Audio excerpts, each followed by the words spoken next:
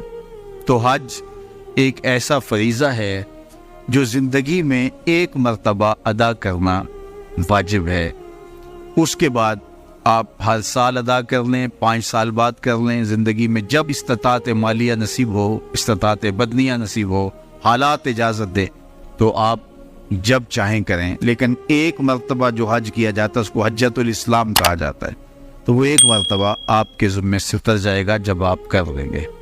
اور حج بدل بھی وہی کر سکتا ہے جس نے حجۃ الاسلام اپنا حج کیا ہوا ہو، اور یہ جو حج بدل ہے یہ ایک ایسا حج ہے جس سے 3 گناہگاروں کو جہنم کی آگ سے آزاد کر دیا جاتا ہے۔ ایک جس کے لیے حج بدل کیا جا رہا ہے، دوسرا جو کروا رہا ہے، اور تیسرا جو کر رہا ہے۔